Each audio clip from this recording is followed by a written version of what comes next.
Good evening, and a very cordial welcome to the annual meeting 2023. Here at WEF, I believe we're discussing, there's a lot of discussion about what the new world order will be. Davos has become the de facto platform for governments, for corporates, for philanthropists. The world has been undergoing tremendous changes.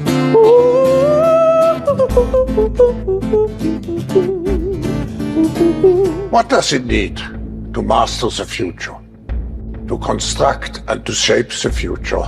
Take today decisions that will eventually be not popular, but it will be essential to be able to shape the public opinion itself. Important for policies really to change the rules of the game, no?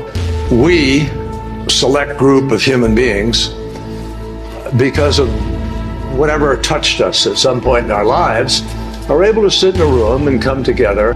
Dear friends, scientifically, this is not a climate crisis. We are now facing something deeper, mass extinction.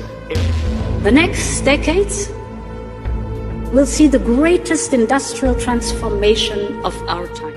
So we have countries that are respecting the rules, and we have countries that are respecting their national interests going beyond the rules. And that is what is happening, and we have to take into consideration the world order. We would like to know the opportunities in China and how we can work together with China to tackle the collective challenges that the world is facing. There's a huge impetus now for a national digital infrastructure. If a billion people stop eating meat, I tell you it has a big impact. The problem we have is the open press system and basically all the platforms. All of us are simply devouring the planet.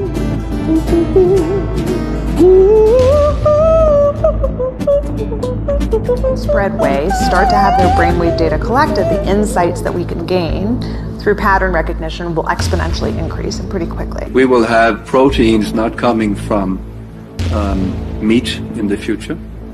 They will probably taste even better. So why are we trying to mimic meat if we can have a better taste?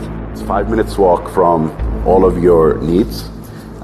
Each module is 800 meters wide, and each module will take 80,000 people. Virtually no traffic. You can go to different places very efficiently without using cars. There are no cars. Everything you can do in walking distance, no?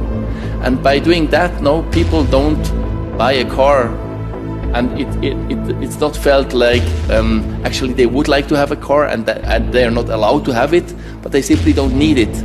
The slowing economy, the energy crisis, and the rain bombs, and sucking the moisture out of the land and creating the droughts and melting the ice and raising the sea level and causing these waves. People are still interested and eager and committed to appreciating that this pandemic is not over. Digitization in healthcare is, I think, one of the great game changers. You know, we should be helping countries to develop a national digital infrastructure, which they will need with these new vaccines. You could see some countries where you have scientific debate and political debate, and social media, if you have those three things, the vaccine rate very, very low. The vaccine not only protects individuals from transmission. If you believe that COVID existed or not, all of these were constantly on our way.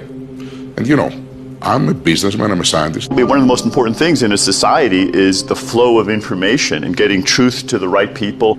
Deprive platforms that spread disinformation of oxygen. Stop advertising.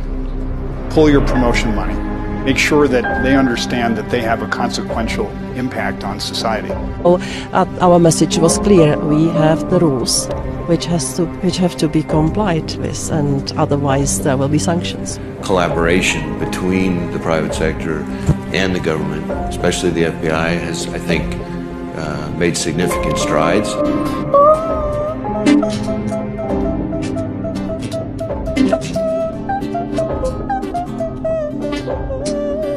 Pretty much every technology we could talk about today, we see both great opportunity but great dangers. One of the village partners, for example, is Interpol. So we work together already with the necessary instances to make sure that the system is as safe as it can be. Memory signals that are preconscious and subconscious, and this is part of why it's been used, for example, by governments to interrogate criminals. Do you recognize this potential co-conspirator? Do you recognize this murder weapon? Those preconscious signals, like what we call the P300 wave or the N400 wave, these are before you even consciously process information, so you could prime it with a number and then see if a person recognizes it. And you can do it without them realizing that that's what you're doing. In my view, are better than 50-50, that there will be a COVID scale problem within the next 15 years. Several parts of our planet would be uninhabitable, and for many, it will mean a death sentence. If we continue with our greenhouse gas emissions, then by 2070, as many as 3 billion people will live in uninhabitable zones. By 600,000 Hiroshima-class atomic bombs exploding every single day on the Earth. That's what's boiling the oceans. Government only buys with companies who commit to Paris, who commit to science-based targets. I think that's a smart policy. So that policy tries to leverage also the action from companies. And those who are just bystanders, observers, and even go into the negative, critical, and confrontational attitude. Climate refugees predicted to reach 1 billion in this century. Look at the xenophobia and political authoritarian trends that have come from just a few million refugees. What about 1 billion? To transition, to take the jobs and opportunities of the future. I do think that that requires a different view of the state, because what we want is an active state. I would challenge Europe to lead the way in using their power to accelerate the green transition in the developing world. How does the world want to achieve climate neutrality if so far it hasn't even stopped the burning of entire cities in Ukraine? The time is high to make it happen faster. Slava Ukraini.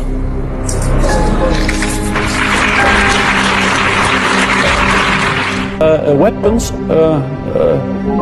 they are the way to peace. The geopolitical instability makes a catastrophic cyber event likely in the next 2 years. What does it need to master the future, to construct and to shape the future?